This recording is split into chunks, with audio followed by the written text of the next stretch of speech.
Hello everyone, today we talk about the infantry of the English Civil War. This video is just an introduction to the topic, nothing specific or detailed, but just looking at the picture as a whole and trying to understand this particular arm.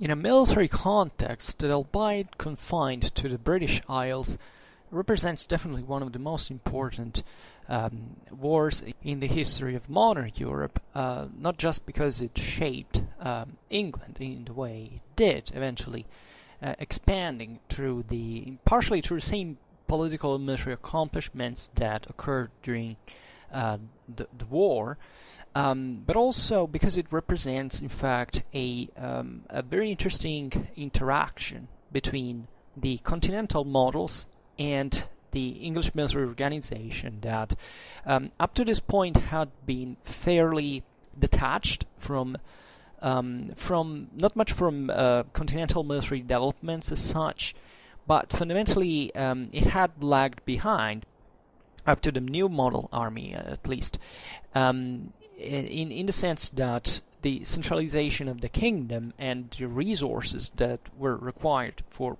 levying a professional army were in fact non-existing, or at least the Stewards tried to do that. That's what essentially triggered the same civil war. So obviously I'm simplifying, but definitely the element of the army here is really crucial, because as we will see throughout all the war, it was very difficult to upkeep such military units, right? It was very difficult to have something like a standing permanent army, like in the continent where had been formed, right?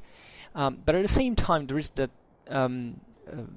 emulation of the continental models that actually produces very good results in exactly considering the shortage of resources of England, meaning that the English armies that were fielded during the Civil War, like both from the side of the Royalists and the Republicans, right, were actually good, right? You know, considering what was available, the English did fairly well, and naturally, it's not the military change that changes history as such. It's more like the military change is more like a consequence of the political and social transformation, and that's where you have to look at to obviously look at the English. You can't call them revolutions, frankly, even if the term is probably not very famous in England, as you know that especially after the French Revolution, English historiography tried to deny that there had been a revolution like the one that happened in the mid-17th century, and yet that's really a crucial step in the expansion of England, eventually in the creation of the United Kingdom and of the British Empire in the 18th century. So naturally, England had expanded already in the previous centuries, but it remained up to this point as up to the 18th century, fairly secondary power, right? That would instead rocket to the stars, essentially as an outcome of, as a consequence of what the political balance had shifted in the even after the restoration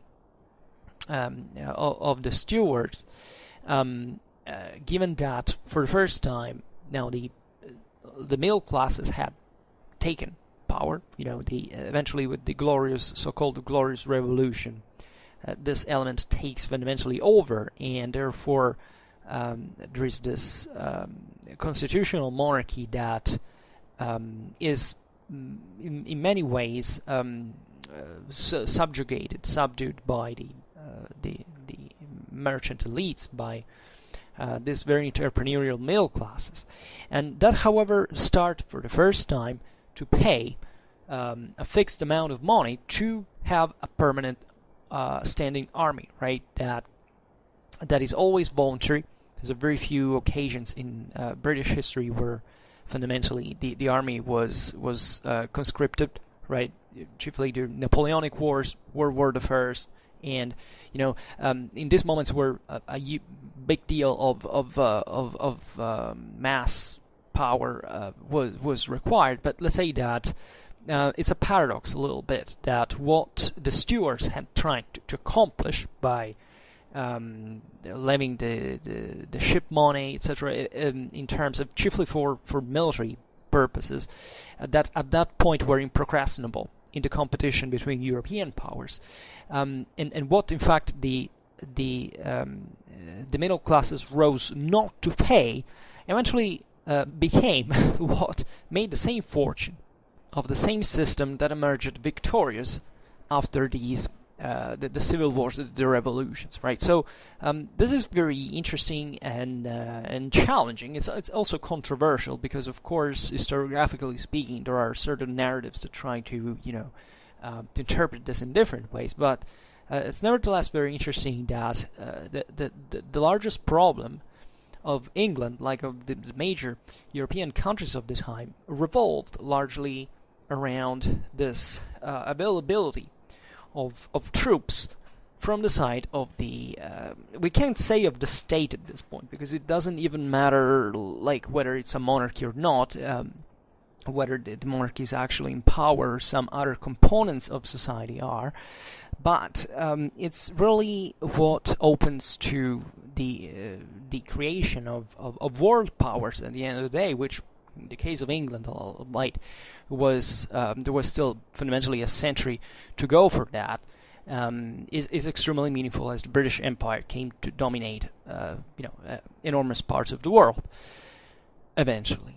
And you can say that the new model army ideally is also under certain standards the foundation of that military tradition as well, right? Because it started being a professional force that was levied and not just like a militia like it had been all before, right? Because that's how England had fundamentally been. I made a video on the trained bands of Tudor England that were instituted by Queen Elizabeth for essentially at that point, once again, because of a major national emergency, we can say, of the threat of the Spanish invasion in the second half of the 16th century, and that at that point represented this, we can't say permanent, of course, because it's militia, right? These are troops that theoretically can be moved even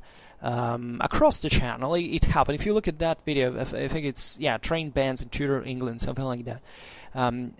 It can be interesting because it shows you that even in there it wasn't just militia. It was trying to be something more. Like England, after all, wasn't that prosper. Also, especially at that time, most even of the technological know-how, certain resources had to be imported from the continent. The major influence in this sense, and we will see it even today, especially with what concerns tactics, came from the neighboring, we can say, Netherlands, right? So England had remained very conservative up to this point, and let's say not updated for the major military changes, right? Let's say that England remains updated up to fundamentally the mid-16th century, where there are still already some anachronisms of sort, like still using longbows, etc. After the mid-16th century, that becomes useless. But still, in this time, in the time of Civil War, actually, there were, to take William Need, for example, was advocating still for the use of the longbow with his book, the Double-Armed Man, that fundamentally was advocating for the employment of the longbow together with the pike, right? And not even like in two split units, but with the tactically differentiated, but actually the same pikemen using longbow in time they were essentially idling.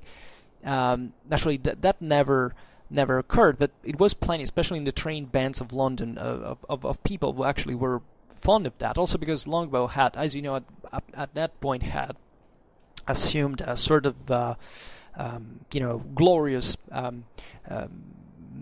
fame of chiefly from the past, of course, as a national weapon, and its effectiveness was it was the same symbol of England from a military point of view. Yeah, so we can say, though, that what is also paradoxical is that you have to give the Stewards a lot. I personally have my own opinions on the Stewards. I think actually that Charles I and James II were the best stewards, and probably Charles I was, right? Even if that comes to be like the tyrant who, oppressed the English people and all this stuff, but actually among the four, he was definitely the best steward, and we owe to him the same reorganization of the militia, right? That occurred, I don't remember whether in 1640 or 41.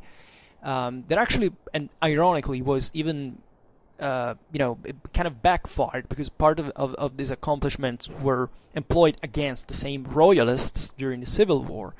But there was this very serious effort that actually corresponded to a national interest. Obviously, even if the monarchy wanted to kind of take over, and we don't have to be very dogmatic in here, like both the Republican side and the Royalist side were fighting for, you can say that there were broader principles and ideals and two visions of the world, etc., but they were essentially, like all parts in history, that they all have their dark side, right, and their bright side as well. But the concept is that everything revolved around, as we said before, the levying of an army, of what could be a standing army, professional army. Now, this is very interesting, especially if you think about the relation of the British Isles with the continent during the most devastating conflict that had taken place up to that point in Europe. That is the 30 Years' War that was still going on at the time of the English Civil War. And that it was this great training ground for the European military in many ways. Like the 30 Years' War was a total mess, was a total disaster. 1/3 of the German population was wiped out, literally. It engulfed the whole continent. Like, it was fought also elsewhere. It sought intervention of basically almost every single European power into the theater, and it changed the face of Europe forever, also for political reasons, for religious reasons, for civic reasons, right? Even for what would have become human rights at one point, actually, and war triggered that. Never forget that. And the interesting thing is that many British participated to the 30 Years' War, right? Especially from the Celtic fringe, from the poorest areas of the British Isles, like where lots of Scotsmen or Irishmen went fighting in the continent, being also very appreciated, by bringing also part of their traditional military style that, albeit out-fashioned, let's say, was still functional in certain contexts, but it was mostly an economical dynamic.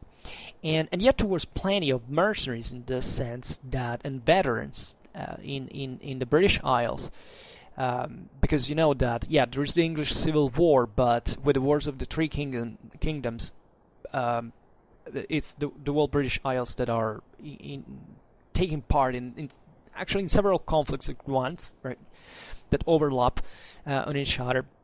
It's extremely complicated story.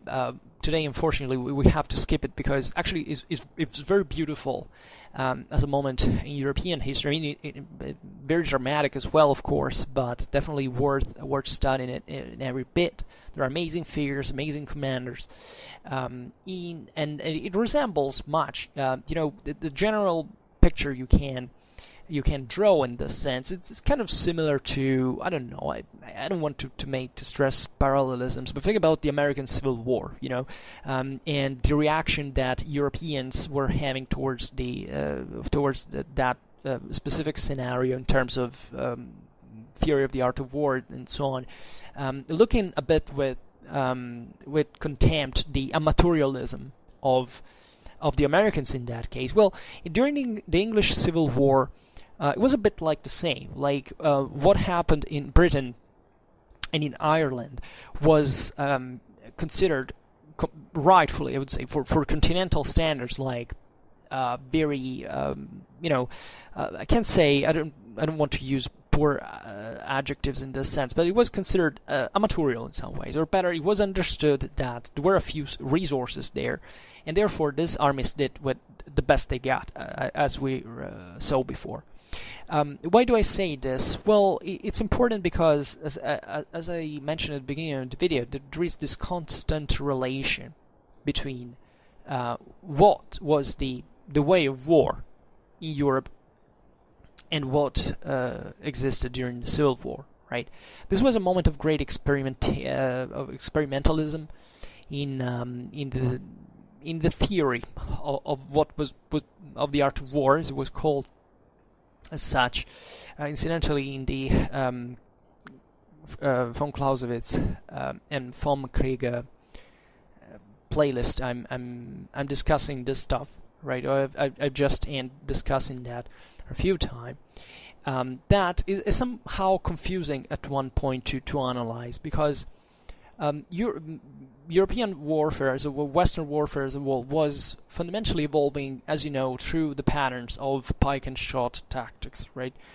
And these were always subject throughout all their employment to some degree of evolution, right? Chiefly due to political and social organization, because these armies now made a difference, not much for their own tactics, but for the resources that were employed within them. So when you look at these tactics, you don't have to say, these tactics were they were evolving on the base of some higher form of intelligence, like from the treatises seems to emerge, right? There is there are two levels that have partly nothing to do with each other. Meaning what exactly? Meaning that military theorists were thinking at new ways of essentially perfectioning these tactics that were evolving simply because there was some standard that had been achieved on average by the Western armies, right? So given that ground of relative symmetry, what was making a difference now was technology, right? The evolution of muskets and the other improvements, enhancements that could be afforded essentially because more money was being invested by the state, was increasingly more structured, in part from the same reasons of protecting itself from other from foreign foes, etc. So it's a bit of a cycle, but chiefly the main point was trying to understand theoretically, or figure out theoretically, what was the best tactical solution, right? And this is by certain standards conceivable as Renaissance Europe, right? That was obsessed, as we know, with classical practice, right? The idea of classical warfare, and this time in history was presumed at the time to have been the peak of military development that naturally the Europeans had now by far surpassed since essentially the low Middle Ages. It was bringing the various monarchs and reformers to think essentially at imitating initially the ancient Greek and Roman formations. So there were extensive studies that were even funded even especially in the case of the Netherlands through public money, right? Or at least in ways that were considered like investment into military development, right? That were looking at finding out what was the best solution on paper to deploy pikemen and musketeers. And by this time it was already understood, especially since the time of Maurice of Nassau, and at this time especially by Gustavus Adolphus of Sweden, which was one of the most complete military minds of the time, that the deal was not much kind of imitating the ancients, even though especially Maurice of Nassau kept read an extensive amount of sources in that sense, but rather in the logic, in the military logic, this that certain formations entailed, right? So it was still sometimes an abstract way of reasoning with this, sticking to geometrical principles rather than considering things like moral forces, etc. But there was some kind of improvement, and in the first half of the 17th century, in fact, the major tacticians and major tactical changes had come from, as we've said, the Netherlands and Sweden. This change had mainly resulted in the increase of the number of shots over pikes, and they had been dictated, as we've seen before, both by the availability of muskets that were definitely individually, a costly weapon now, more powerful, more precise, and that also saw this increasing degree of, let's say, standardization that naturally was bringing to a kind of a more scientific approach even to ballistics and stuff like that. These weapons obviously weren't making miracles as long as you find pikes on the field. That fundamentally happens until the early 18th century. You have to think that that's because the pike basically couldn't be completely wiped out by the firearms alone. So the concept naturally had been, since the Renaissance, that the pikes would advance, right, and form this offensive melee element that would be supported by the firearms. So with transition of arquebuses into muskets, and this had progressively inverted as an equation. Like pikes had become increasingly more defensive, and muskets increasingly more offensive, like taking the lead in the action. In the English Civil War, this will be particularly evident, especially in the New Model Army, and their musketeers were considered also kind of very dynamic and tactically dynamic. So the main problem with this was that training pikemen was fairly, it had been an enterprise back in the day, in the late Middle Ages, when these tactics were pioneered by the Swiss and eventually copied by all the rest of Western militaries. But pikes were, these squares of pikes were fairly easily to maneuver on the field. I mean, on some occasion, especially in Europe, could even be a stationary force. On other cases, that they would try to absorb, cavalry and fire, and then eventually advancing. But also, cavalry was always employed in the process as a counter-strike. Let's say the myth that cavalry at one point just resorted to caracol tactics to essentially becoming just a skirmish element is actually false. Cavalry charges were practiced at all times, even at the peak of Pike-and-Shot tactics, because that's what cavalry does, right? And the same caracol is aimed exactly at this. I mean, at unloading your pistol to the enemy ranks, close range, so to disrupt it before leading the final charge that would come at one point, because, it's not that the pikes crumble because of material force. They crumble because of the morale of the troops decreases, and the pikemen can run away, right? As we've seen, the problem now was, though, that musketeers as such didn't have really a defense against cavalry on their own.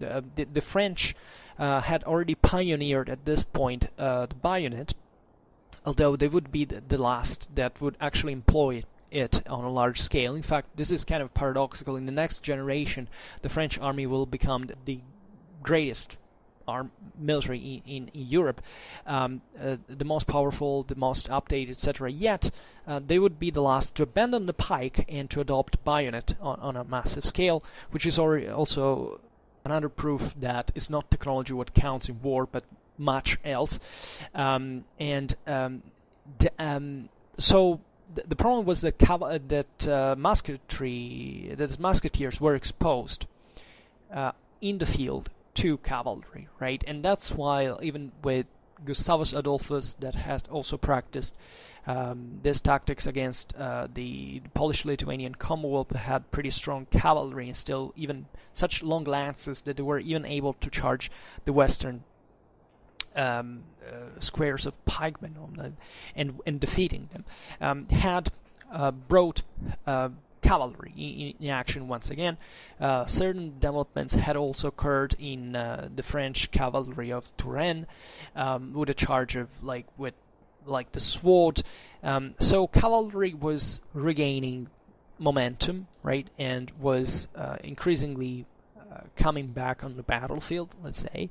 So what was the deal for the infantry? The deal for the infantry now was to respond to this by coordinating movements, right? As long as the pikes had been prevalent and cavalry had shrunk in this sense, it was enough for musketeers simply to be protected by pikemen, right? Now, muskets, as we've seen, were needed to take the lead once again, and they had no exposure. So the answer would be the bayonet that will not, really bring it will never be as effective as the pike in terms of sheer offensive capabilities, but that the firepower of the muskets makes for it. So that's how linear tactics will evolve in the 18th century. At this point, though, what you need in the mid-17th century is singular units of musketeers that can cover each other and perform certain movements that require a much more intense training. More training means more money that you have to pay for training people, to make them perform those maneuvers, to feed them, to make it practice over and over again, right? Because that's what really makes the change here. It's not the tactic in itself, it's the degree of resources that you invest into the functionment of that tactics specifically. The reason why I talk about all these various units of musketeers is because really before the 18th century there wasn't a continuous line of musketeers. The tactics was fundamentally developing in this kind of alternate and different combinations of pike and shot, right? And normally these units, the subunits of the whole army were usually pike and shot paired, coupled together, right? So that you didn't have only one part of the army was pike and another were musketeers interacting. No, the various units were all having this core of pikes and then muskets initially. Then now musketeers were ideally more than pikemen. In the English, the problem is that muskets had also to be available. In the English Civil War, especially from the side of the Royalists, it was somehow rare to find such 2-to-1 ratio of muskets over pikes. Sometimes it was 1-to-1. As you understand, what you read on treatises that are published continuously at this point on these matters is somewhat a prescription. What happened on the field is quite different, and there are new solutions, right, and new different practices that vary also battle from battle. So we don't have to think about a standard tactic that is employed at this point or a standard disposition. Nevertheless, the idea that fundamentally the pikes were decreasing, the muskets increasing, also brought to a further implementation of musketry tactics. The regular activities was to fire was fundamentally distance, phasings, doublings, wheelings, but especially counter marches. Right, the introduction of counter marches had brought this possibility of firing every into which each rank fired in succession before retiring to the rear of the unit to reload, right? So this was very important because it requires a big deal of coordination between the same musketeers.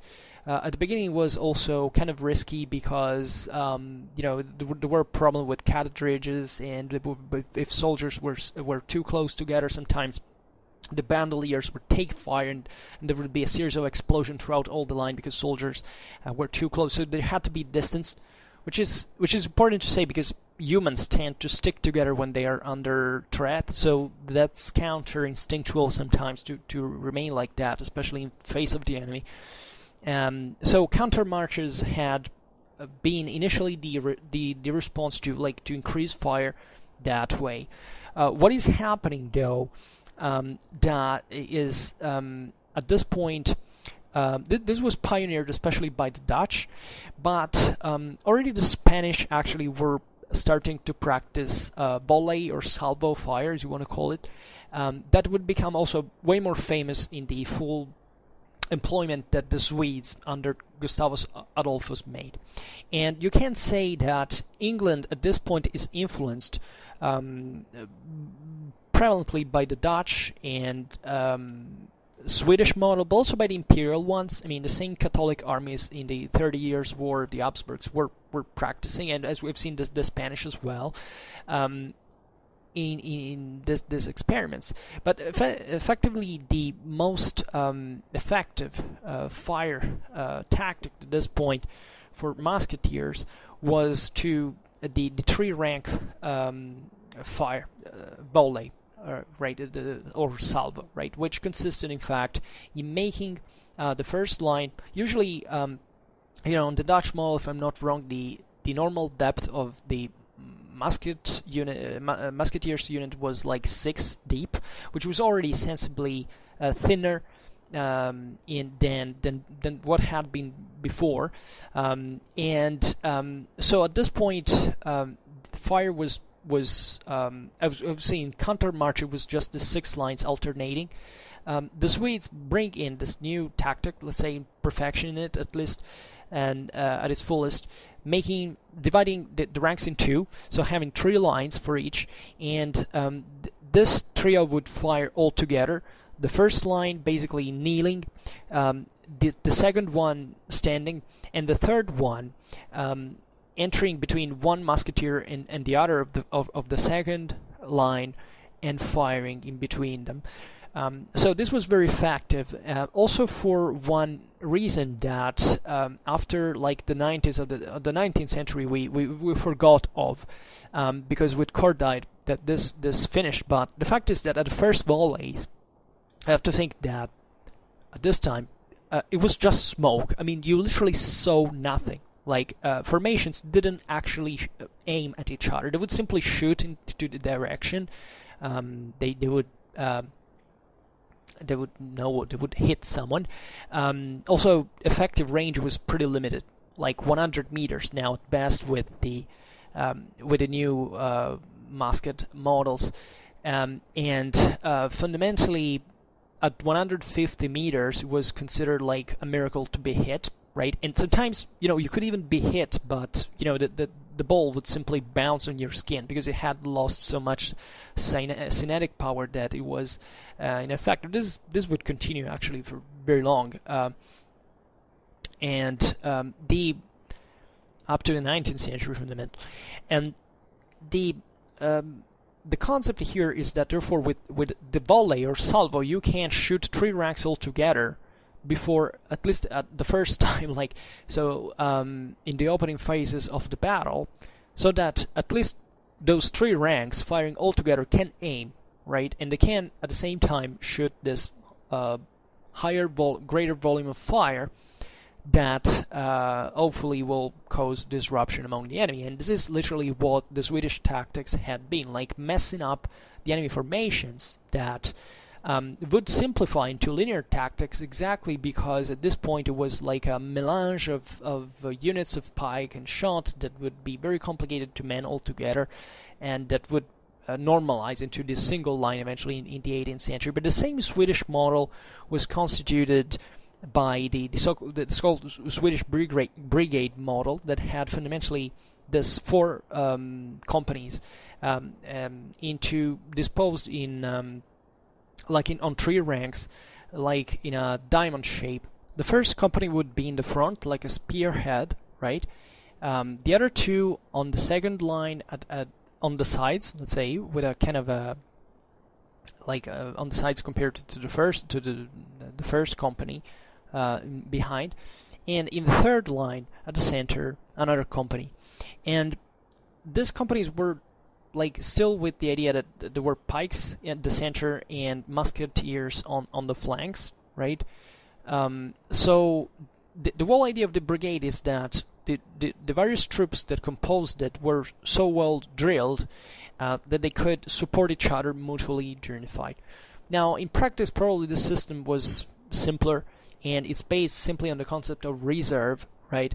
And it's progressively bringing to kind of a linear direction, because fundamentally what happens is that the spearhead company will progressively disappears along the pikes, basically shrink, and then you that would flatten like a unique musketry line in the future, right? So this is theoretically what the English were still were applicating at this point, yet sometimes the formation would be much simpler, and it was usually the musketeers, however, at this point in the front that would make the greater difference. Like the tendency seemingly was this one, that most of the fight would be carried out by these musketeers in the front, that opened battle with this kind of skirmish, and then the pikes would have always an increasing defensive role, right? Not that this actually happened all the time, but this was progressively the tendency, right? And there is also a reason for this, is because, if you think of these tactics, you would say, well, this is, why would it happen? Well, because the terrain, for example, is already a problem. Like, in the Civil War, English armies would fight like in places such as farms, orchards, hedges, ditches, and so on. So you don't have, like, it's not a basketball field. You have pretty messed up terrain you have to cope with. So actually applicating this tactic by textbook is most of the times not even possible, right? Obviously, pitched battles would be the best opportunity to employ these tactics, and that's where most of the tactical force would be concentrated, also theoretically. But at the same time, those are kind of rare encounters. So there is need of other units at the same time that have to do other things, right? And that even in pitched battles, when they fight alongside with you, are kind of habituated doing certain particular things. So once again, what you find in the treatises is something, what you find on the battlefield is something else, right? So the organization of English civil armies is partly inspired to the Dutch and especially the Swedish model of Gustavus Adolphus, right? The basic tactical units were the cavalry regiment and the infantry brigade. Artillery was important. It could be there, but it was extremely expensive, and it fundamentally, the availability depended on the financial possibilities of the power. Recruitment was based either on conscription or commission, and most of the times it was both at the same time, right? The Parliament, for example, raised one excellent army at one point in East Anglia by the combination of the two methods. The Kirk army, which fought at Marston Moor, also consisted both of both conscripted and commissioned regiments, right? Royalist troops were more often conscripted. However, most of the actual regiments to which they were assigned were raised by commission, right? Because the value of the army of commissioning a regiment was that the cost and the effort involved in recruiting, arming, training the regiment was the responsibility of the officer, usually a wealthy nobleman, commissioned to raise the regiment. The system was quite attractive to the chronically impoverished royalists, of course. And generally, the logistical support of armies was paid out of the Parliament or royalist monies, right? So this is strictly organizational problems. And for what concerns the pay, theoretically soldiers were to be paid and fed by the army, but in practice the pay, as it often happens at this time by the way, was either late or it didn't come at all, right? So this means that in the absence of a full commissary, for example, troops were paid as subsistence allowance, right? But not even allowance were always paid. So looting, as a consequence, became a necessity for survival, right? So these were living off the land as armies, and with all the consequences that you can imagine, right? There was naturally, there were other elements in the army, hopefully surgeons, etc. Chaplains never quite lacked. The Scots were especially concerned with spiritual matters more so than the Puritans, right? So and a lot of other people, including civilians and like sutlers, looters, ladies of the evening, right? And but even number of common law wives, for example. So this is obvious in every army at this point in history, actually. And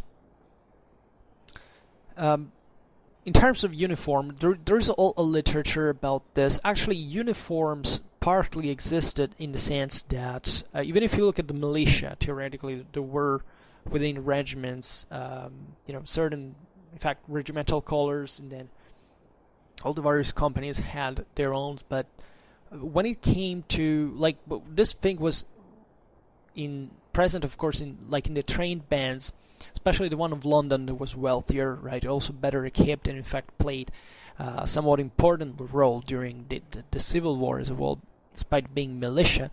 But when armies went out on the field,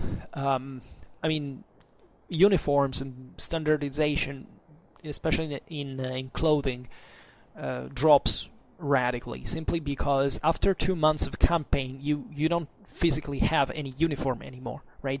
So this is not the deal. Of course, it was mostly banners and ensign that would be used as rallying points during the battle, and there would be even some occasional recognition sign that could be decided upon before a major battle, right? And it could just be like something as poor as a sprig of grass or a tawny handkerchief, right, bound on one arm, right? It's that simple, just to recognize each other. And some troops had, like the Scots, for example, had blue bonnets, right? The undyed linen white coats of Newcastle's troops were kind of renowned, but these were more exceptions to the rule than anything. And officers also were no rank of sorts, and they were easily distinguishable, essentially because their clothes were kind of more expensive than others. But it's not also that officers fared excessively well. Yet they were surely the people who saw more money in the whole picture in here. So the economy was so poor during the Civil War that neither side was able to afford the weight of armor worn by some continental armies, right? And this is the point we're making before. Like, continental armies were employed by much more structured and organized states that England wasn't at that time. So the average English footman was lucky just to have a lobster patent leather surcoat, which might or might not turn a sword cut, of course. And so this was basically the standard equipment in terms of just protection. Of course, some units were better armored than others. Before we mentioned even the London trained bands. They were wealthy, because London was the wealthiest city, and therefore they could afford initially some better equipment. But it seems that at this point, armor wasn't even a big deal, right? You know, sometimes armor was being abandoned. Like it had actually been abandoned for the average soldier since the 16th century, right? It's up to the 15th century you have armies covered in iron, and that was always an elite already at that time. The rest of the troops, maybe not often involved in fighting, but would simply have something non-metal as a protection, or just a helmet, right? Because that's the most needed element for personal security, let's say. But over time, of course, the increase of firearms had brought to the point in which either you covered a person in iron with a huge expanse and basically rendering possible every movement, or simply not using any armor, which was much more expensive, so that the money you saved from the armor you could be invested in more muskets and more firepower, right? So it's not that people were stupid abandoning armor, like sometimes I've heard being said, like, please don't make me hear anything like that. And this naturally makes troops more agile, and since we have said that during the English Civil War muskets were kind of increasing, and terrain was also tough, there was guerrilla and stuff like that, being lighter is a big deal, right? The musket is not so light in itself, so also you need to bring the ammo with you, so being speedier sometimes is more convenient than being better protected, right? Because at that point speed could be your best protection, especially against cavalry, for example. So, and it all depends on the context. Of course, the finest pikemen would be equipped with armor, because that's what they had to do, especially in the first ranks. So, hoping to stop part of the of the bullets. But it was very rare to have metal in the first place. So, as you have probably understood by now, infantry weapons included the pike and the muskets. The swords were seldom issued to the foot, since today we talk about infantry, especially out of the fear that the ignorant conscripts would damage them trying to cut firewood, the English pike of this period was an 18-foot monster, right? Requiring more raw strength and endurance than finesse from the user. At least this on average. Like, there was this prejudice attached, which is typical of the Renaissance, as we have seen before, of the idea of copying, the ancient Macedonian phalanx with this long pikes, etc., were, far shorter than the ones actually employed at this point. And they could be, we have said 16 feet long on issue. But what would happen also is that their bearers would often shorten them to make them easier to handle, right? And which is kind of typical, because it's really an enormous effort. But there was an idea of bravery, like the spear was considered like the weapon of the man, right? This is kind of an ancestral thing. Objectively, the spear is the first weapon, right? And even since the Middle Ages, migration era, the spear had a lot of meaning attached to this. So there was this, aside from the actual practice, there was this prejudice in the mindset of the time, for which bearing the spear was something extremely noble, because it made you equate to a kind of a hoplite. That was the symbol of the trooper, and all this stuff, and the fact that even such massive spears, which is essentially what a pike is, like a very long spear. There is no other way to define it.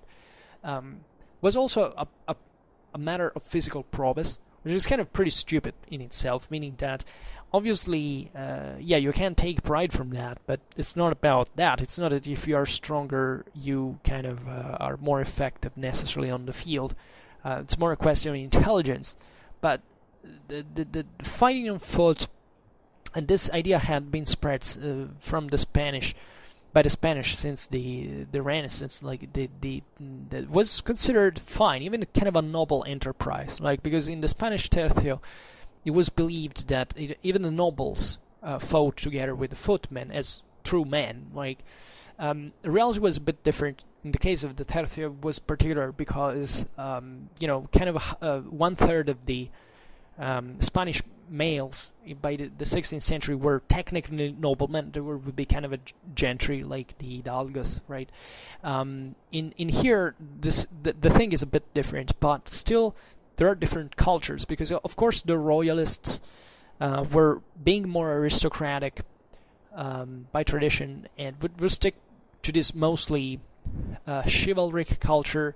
They loved being on horseback. They loathed the commoners as such, while the Republicans were, or the parliamentarians, if you prefer, were kind of more, they were more about the people as such, right? They were quite posh on their own, actually, because they were only certain people, right? The wealthy ones. But it was believed that, the Republican idea that the parliament was fighting for could fight correspondences to like the ancient Macedonian phalanx, and therefore this fighting style was considered like the anti-aristocratic response to the royalists, right? But reality was quite different. One way, for example, of detecting the inexperience in an enemy unit was by spotting the wavering of their pike points in the breeze, right? Because objectively, it's very hard to handle a pike. Also, it has to be effective at a formation level, right? That's what basically distinguishes Renaissance warfare from medieval warfare, is that pikes had always been there practically since prehistory, you can't even say. But it takes an enormous amount of resources to train a lot of people, because that's what you need when you use a pike, to use pikes all together, right? It takes a drill that a power that is not a kind of a centralized state can't have, right? That's what the difference that is made in Renaissance warfare. You need thousands of troops equipped like that, because the pikemen can be outflanked if there are not many. They need this massive force. They need to be unassailable, right? They're kind of the most defensive thing ever. But also they have to know how to advance, to maintain formation with these movements, maneuvering, wheeling, changing front when possible, and a lot of other things that require, as we said before, a lot of training. So a lot of calories that you have to pay for with money, right? And that's enormous. And therefore, during the English Civil War, there were also a lot of conscripts, even prisoners that were hired. And you can imagine what the heterogeneity sometimes of these troops was, and that's not good for a collective cohesion, right, on the field, especially when you're manning pikes, right? That's also part of the reason probably why musketeers were more fancied in general, if muskets were available, because and why they would have this major role in the front of the pikes. Unless cavalry arrived and they had to run away back into the pikemen's lines, because a musket is a musket. He kills you no matter what. Of course you have to aim, but we've seen even aiming is not a big deal. I mean, you need a lot of collective training even for firing effectively with muskets, because it's not just individual guys shooting having the same effect of a line orderly shooting all together. The objective is not how much you fire in absolute terms during battle, but how much fire you can deliver on the enemy at one given time, which can disrupt its cohesion in one shot, and it's more difficult to reform at one point, right? So the example I always make, if you have 1 minute and you can shoot 100 projectiles in that minute, the best thing is to shoot them all in 1 second, then scattering them throughout all the minute, because you will have a much greater impact in disordering the enemy if you do it that way than if you shoot the same amount of bullets but scatter throughout all the line, right? And when the enemy is so disordered, you can exploit that weakness. Ideally, if the conditions allow you to do it with a cavalry charge, or even advance it without infantry. Why not? So you have to imagine, as I already told you now, the total mess of what this could actually be, right? Battles have never been like Hollywood's melee, where there is 1 versus 1 all around the battle. That never happened in any historical context whatsoever. Like, it's pure fantasy. But it's obvious that maintaining formation of all of these units together was very difficult, right? And it would turn out more like in a war of in a battle of attrition that would be conducted far preferably by the Muskets, still with, of course, an employment of pikes, but still having this more and cavalry when possible, right? It's interesting because the royalists especially were famous for their cavalry, especially Prince Rupert, that was famous for his hasty charges that were somehow criticized, but they were pretty effective on their own. So you can notice even in there how cavalry is regaining importance, even in this rush. Like, not even charging in an orderly fashion, but even at full gallop, because sometimes it's more like the rush of the moment on a already disorganized formation then actually that can make an effect then. An orderly line slowly advancing, then charging just in the last 100 yards, like it would be by the book, right? I deem this to be very important. So the pike was naturally also the main infantry shock weapon as such. As we've seen, it could provide a refuge for musketeers when things got close and hot. And the musket instead would be fundamentally a 13-pound matchlock with an effective range of 100 meters, as we said before. The ring bayonet was unknown, right? And the plug bayonet was not yet in wide use in England. So musketeers worked in unison with pikemen, ideally, right? At least in open field, because that's where they need to, they did a musket coat in the open by especially enemy cavalry is done for, right? And as we've seen, the theoretical proportion of musketeers to pikemen was in a regiment was 2-to-1, but in practice was closer 1-to-1, right? In terms of size, foot regiments were normally twice as strong as horse regiments, at least on paper, right? And there were about 1,300 men. In practice, instead, they were equal, right? This is interesting. For example, the new model infantry, formed in 1644, was intended to comprise 12 regiments, as such, as an arm, each of 1,200 men, subdivided in turn in 10 companies. There were different sizes according to who commanded them. For example, the colonel's company had to be 200 strong, the lieutenant's colonels 160, the majors 140, while the rest of the companies would be at 100, right? So also in the new model army, the ratio shot to pike was 2-to-1, theoretically. And even this ideal strength is not being met on the ground. In fact, it seems that sometimes both the royalists and the parliamentary regiments, royalists and parliamentary regiments, could have as few as 6 companies of the ones that we have listed, of the 10 that we have listed before, and sometimes they were down to 200 men, right, out of 1,200 on paper. So the maximum strength you find is actually like something like between 800 and 900, but sometimes it could be up to 200 men, which is basically even less than what the horse regiment on paper is. But as a matter of fact, as we've seen, more or less cavalry and infantry regiments were basically the same size, and a way to organize them was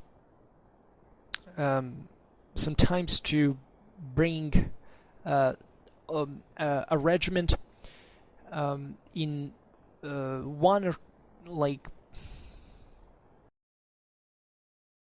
one or two divisions, sometimes drawn up 8 deep, more often 6, with the musketeers flanking the pikes. However, as we said before, some musketeers would be detached increasingly to form a sort of forlorn hope screen in the front, which preferably had to be lined up behind a hedge or a ditch, so that others would often be found on the flanks, giving support to the cavalry in the Swedish fashion, right? Because in the Swedish fashion, as we've seen, you have behind the spearhead, you have this other two companies that are in between them, kind of also have musketeers, but those are covered, and they have the first company in the front. Well, on the wings, on the extremes, on the formation, you have other musketeers, and those are the ones that interact more closely with cavalry, right? So this interaction was actually pretty important, because cavalry can attack but can't defend. So when cavalry would open a gap in the enemy lines or capture a position, it wouldn't be rare to see these musketeers just following them and maybe taking defending position they had acquired with firepower as well. So you see the dynamism that starts being entailed in all this, and it's quite important. The thing of the two divisions, the one or two divisions, or sometimes they could arrive even up to 3, is important because they came to form the line of battle under a single officer, right? So generally units were committed by line at this point, as much as 15 at a time. This is important because these are kind of all small units that are drawn in a single line. That already tells you that there is this tendency to only form the front rank in some way. That the thing is flattening. That the depth of the formation is shrinking, right? You choose something more linear. And an army drawn up for battle usually included 2 to 4 such lines in the center, and the cavalry drawn up into 3 lines on each flank, right? So this was still the idea, having a strong center that protrudes itself towards in the front, and then this kind of wings when you can play. Musketeers on the flanks of the broader formation are important because not just to support cavalry, but also to compromise enemy charges, which starts becoming a thing, right? In 50 years, basically, infantry will be able to fence off cavalry attacks just by shooting at them, right? So unless it's not an overwhelming number, of course, but that's what muskets plus bayonets will start doing. At this point, it's not completely like that, but still, as you know, for the success of a cavalry charge, cohesion is crucial, right? And firepower is starting to compromise that, and that's also part of the reason why cavalry starts being important, because you need more numbers, but also more speed and more emphasis on charge to exploit those situations that allow you to charge the enemy while he's not firing at you. So this is very important tactically speaking. There were this is interesting because at this point a lot of people write about military theory, right? There is there's this obsession to sort out the best combination, but you realize that what happens on the field follows other logics that probably weren't being fully understood until they weren't actually taking place, right? Also, as we've seen, salvo and that is simultaneous 3-rank volley was used. For example, the Parliament armies in the later war years were particularly skilled into this, but also Montrose's Scots-Irish army was, interestingly enough, meaning that, proving that actually, being, from a kind of a more peripheral area doesn't mean that you can't be able to replicate certain tactics if you have well-trained troops and they know what they're doing, right? In terms of muskets, we didn't say that, but the English infantry was equipped with kind of Dutch pattern matchlocks, right? Though units with firelocks, so early flintlocks, were formed to guard the artillery and train, right? Because in that occasion it seemed to a great hazard to light matches in the nearby of gunpowder. So the others, the majority of musketeers would carry rests, as you know, because muskets are pretty heavy, as we've seen, and therefore the musket as such had evolved from a kind of a small artillery from the late 15th century. So it depends also. Sometimes in the sources, still in between the 16th to the 17th century, it's not very clear even what is actually an arquebus or a musket, meaning the source could switch names sometimes, so we don't really know. Standardization, however, starts, albeit very slowly, kicking in some ways. Troops would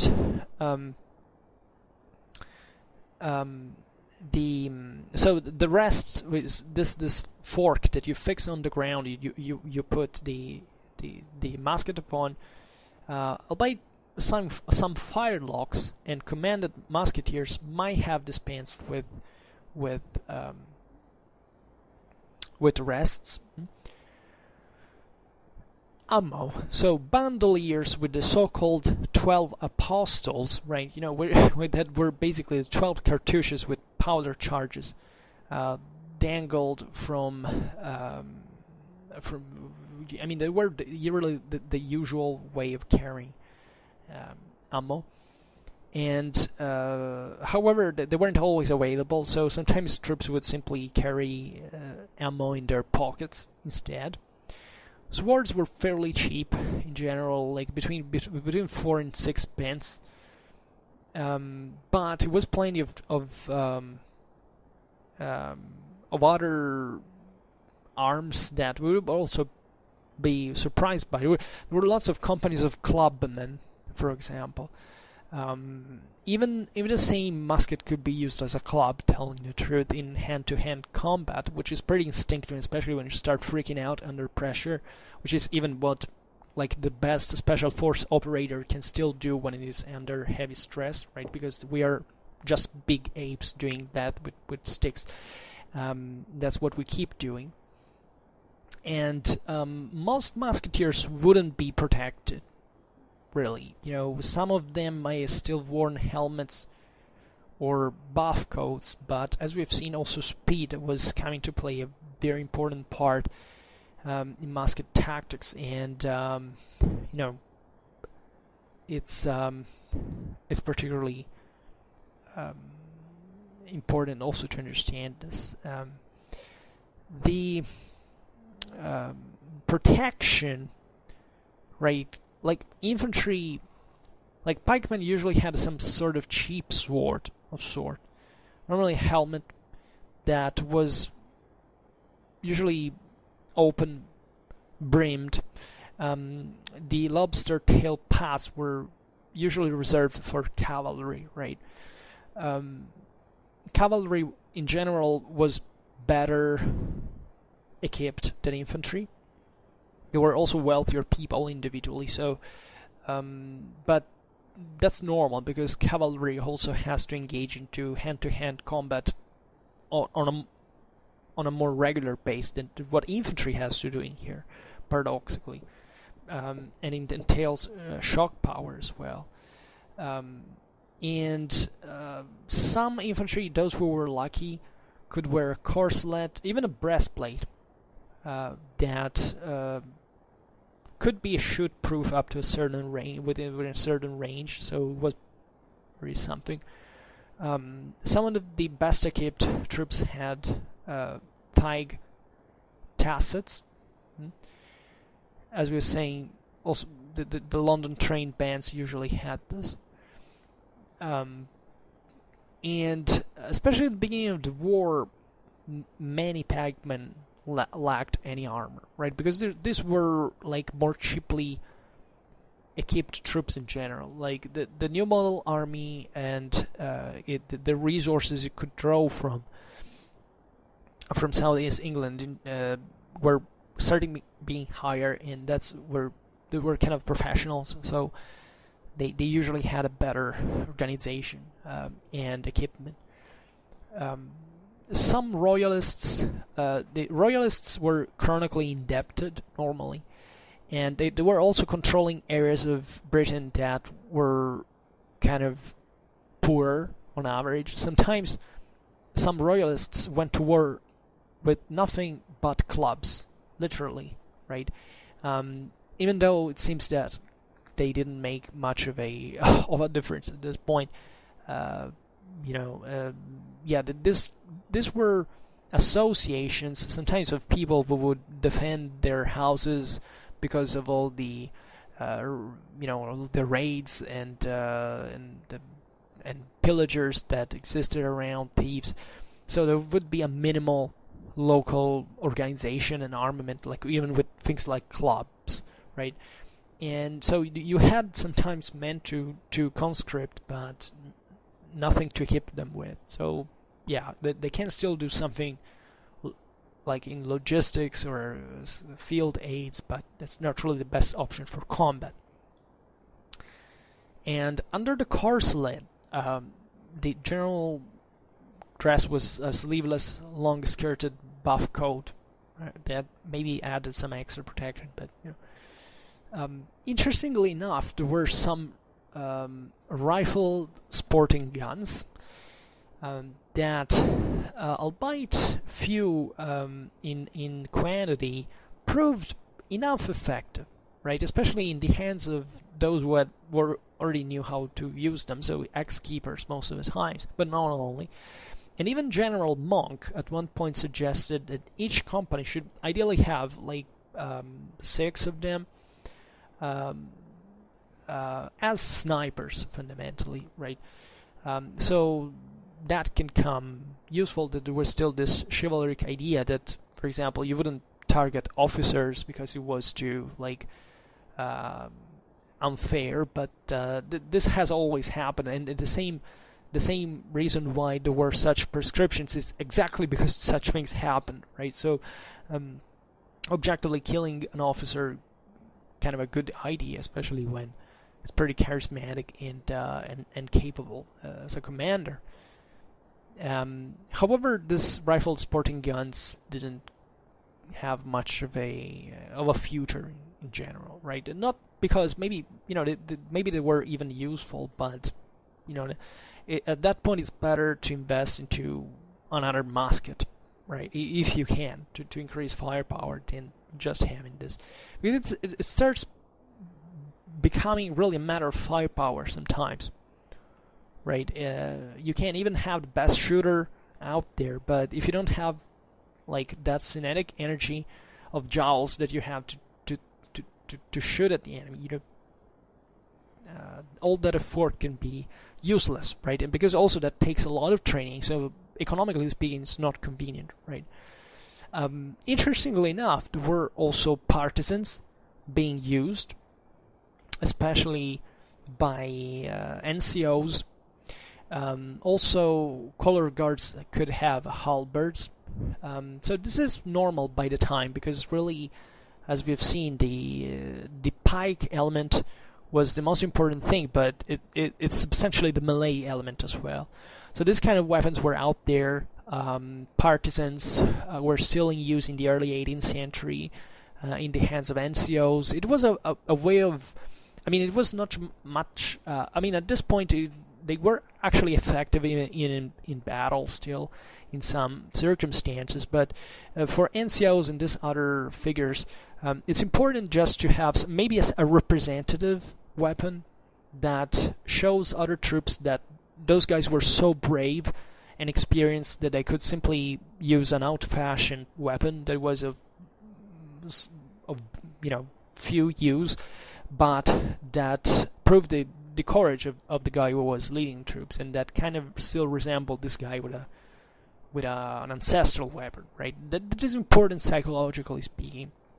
Never underestimate that. Is that tendentially humans have more sympathy for guys that hold like clubs and sticks, like, because that is kind of empowering. As it reminds us of when we had just that, and we were evolving as a species that make us think about the stick of command, which is literally what most generals sometimes in war were equipped with in the past, exactly because of this idea of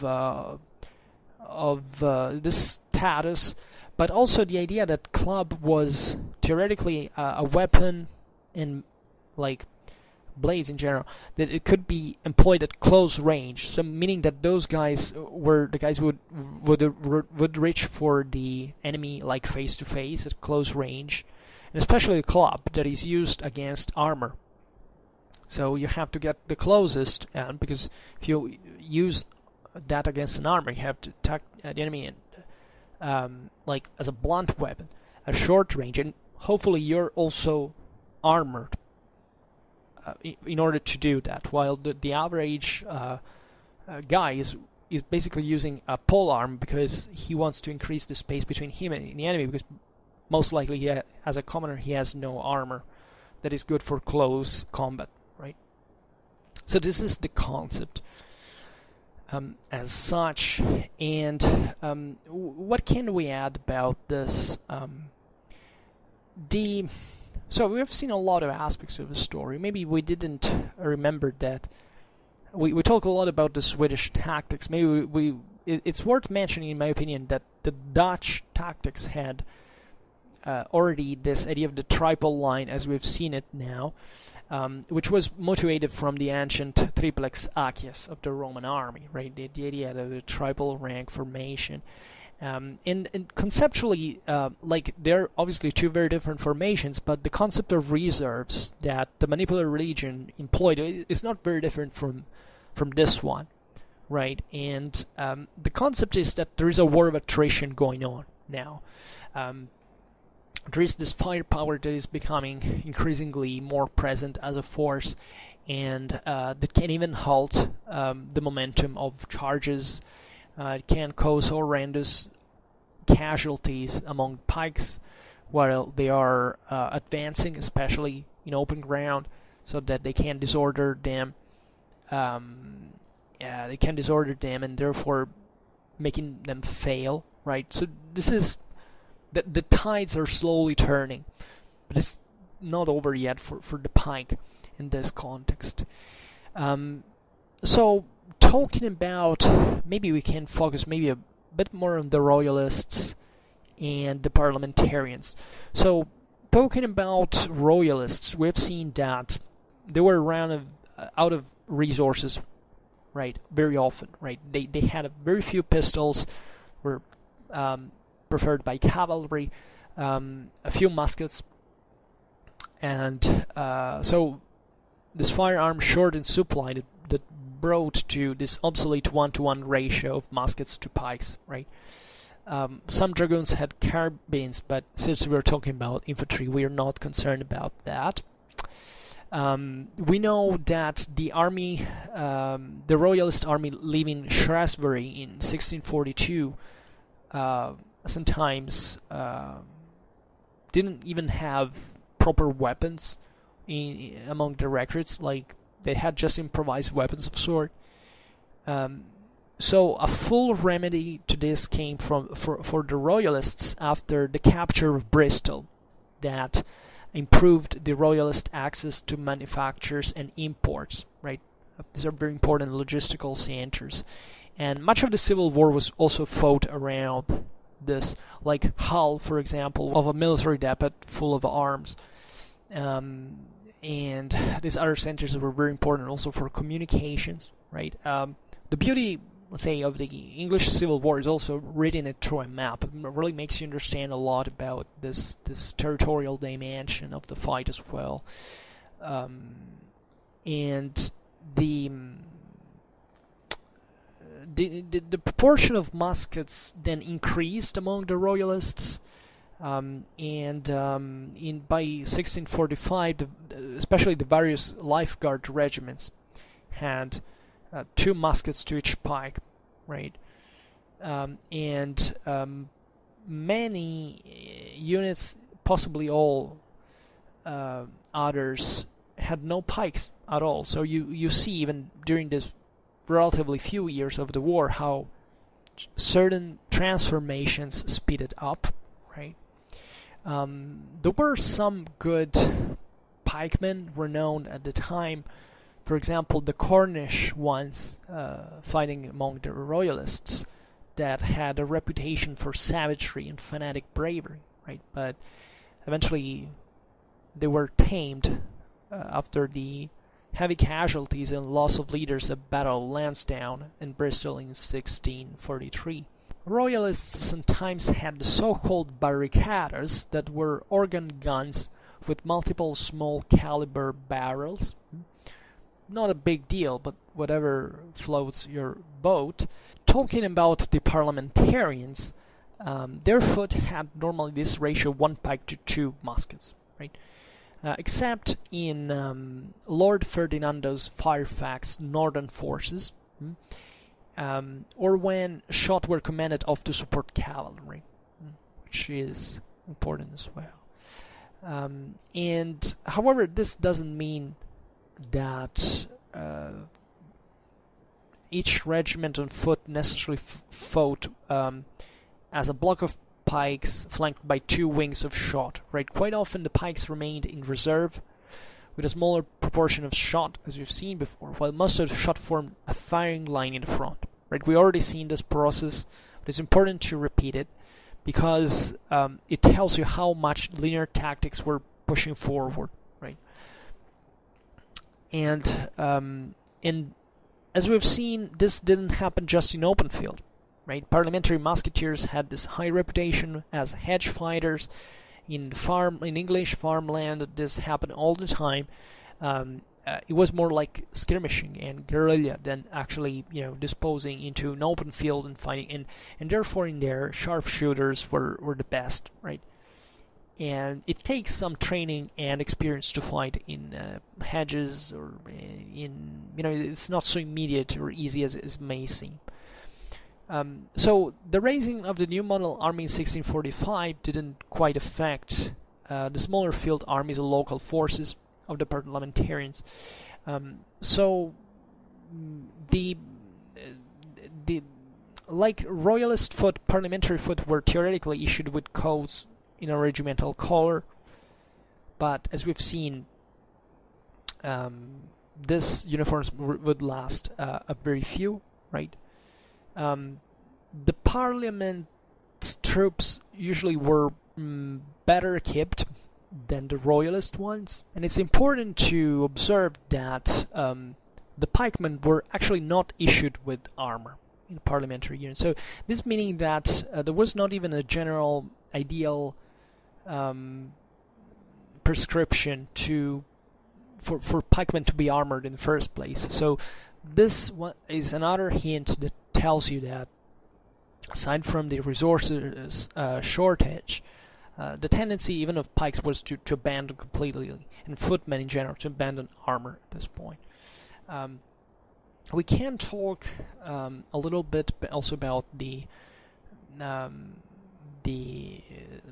about Ireland. At least Ulster rebels are interesting. They fundamentally lacked weapons because Ireland is even poorer than the other areas, and therefore the Papal Nuncio at one point sent them 2,000 muskets and pikes, obviously muskets being in this sense much more important gift, let's say, and also 400 pairs of pistols.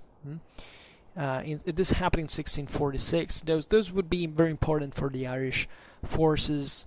It was said that Irish pikes were longer than the Scottish ones, interestingly enough, which would give them the decisive edge against them, in fact.